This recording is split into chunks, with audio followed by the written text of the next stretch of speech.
Nah, menurut sampean itu kelemahan saya apa? Umar, saya pernah mendengar kamu itu kalau makan itu lauknya banyak.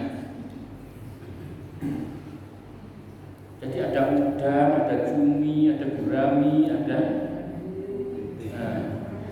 ayam, ada rendang. Katanya sahabatnya begitu, padahal sebenarnya Umar itu pada waktu itu hanya 2 saja.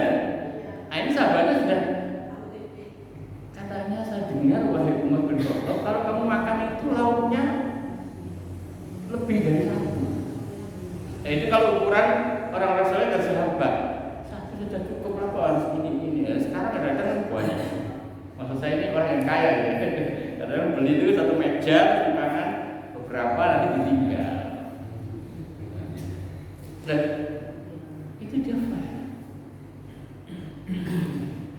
Umar, aku dengar engkau punya 2 baju. Besar segitu. Kita ini bajunya 1 lemari. Nah, ini kalau kita memang betul-betul ingin ya mencari kelemahan dan aib kita.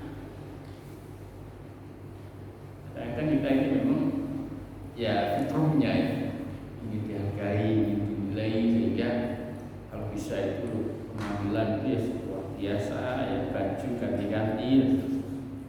Nah, ini aja. Tapi kalau kita memang sudah mengarah dan menuju kepada kebersihan hati, kesederhanaan, terus kemudian tadi itu pola hidup yang zuhud itu ya, menetapkan atau men-setting ya titik kepuasan kita itu pada titik yang minimal.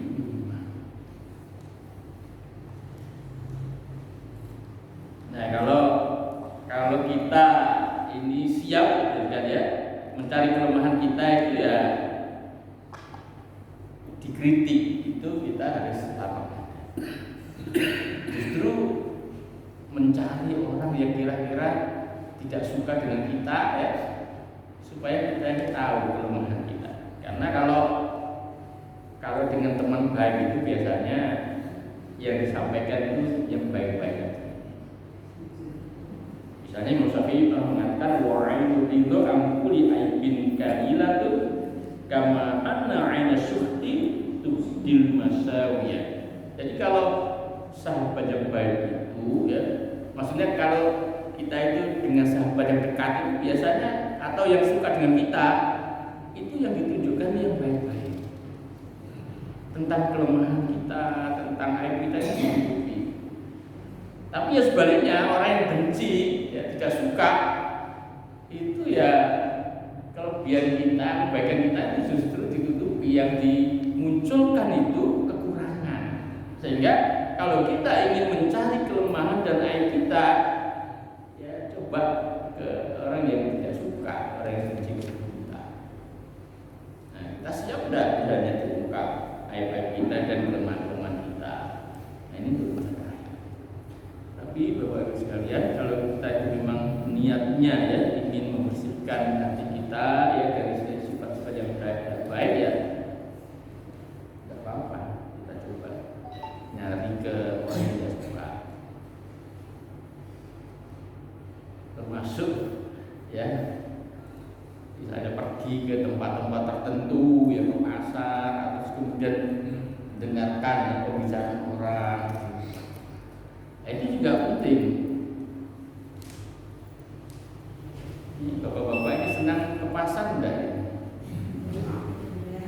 Kadang-kadang itu bapak-bapak itu rada panjang, kadang kan donjo itu gengsi. Nah, ini ya.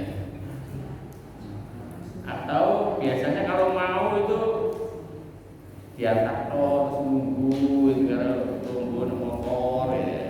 Sekali-kali mungkin perlu masuk terus mendengarkan itu pembicaraan ibu-ibu. Iya deh, aku yang bikin ngomong itu ada kan gitu. Soge tapi nggak tahu itu, itu kan ada. Oh iya, berarti ini kan satu kelemahan sifat-sifat yang kurang baik. Soge tapi akhirnya luar biasa. Ya itu kan obrolan-obrolan di pasar, ya kan? Kemudian kita bisa mengambil pelajaran karena orang mukmin itu adalah cermin bagi yang lain.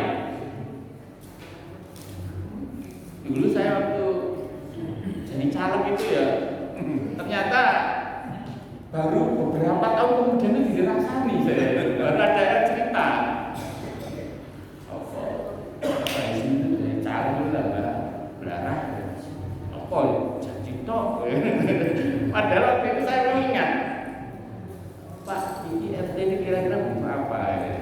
Nanti kalau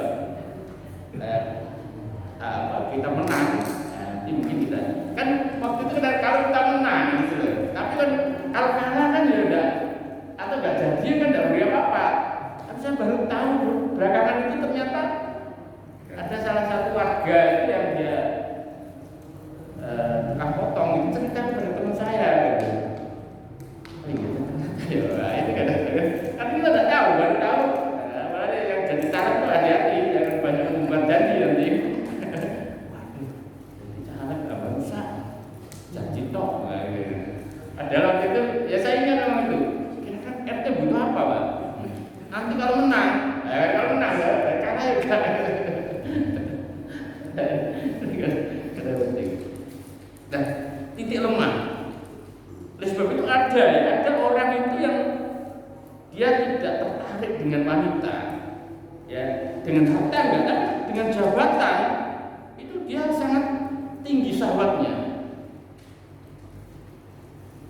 Harta tidak tertarik, ya. Kekuasaan harta tidak tertarik, tapi dengan wanita, wah ini tidak kuat kan ya. Nah ini kan titik lemah. Ya.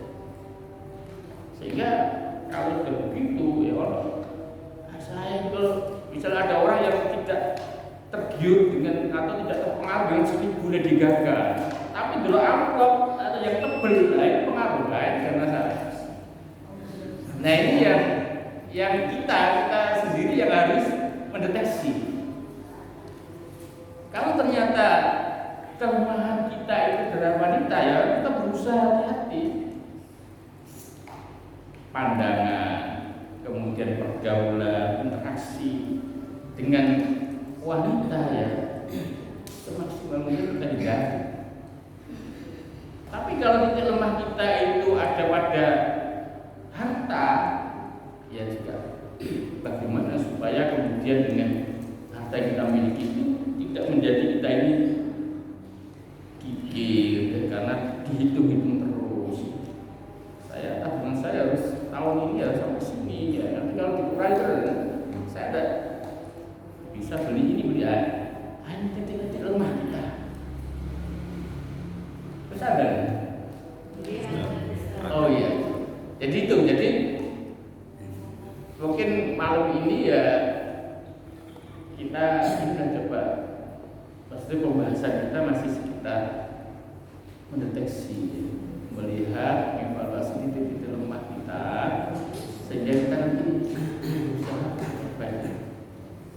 Tidak ada orang yang sempurna ya, tidak ada orang yang tidak punya salah, tapi yang baik itu adalah orang yang tahu, ya, menyadari kesalahannya dan dia berusaha untuk memperbaiki. Saya kira itu Bapak Ibu sekalian, saya mohon maaf. Itu apa yang saya sampaikan itu adalah nasihat bagi saya sendiri ya, kalau ada manfaatnya dan juga bermanfaat bagi Bapak Ibu sekalian. Saya mohon maaf. Wabillahi hidayah wa taufik. Assalamualaikum warahmatullahi wabarakatuh.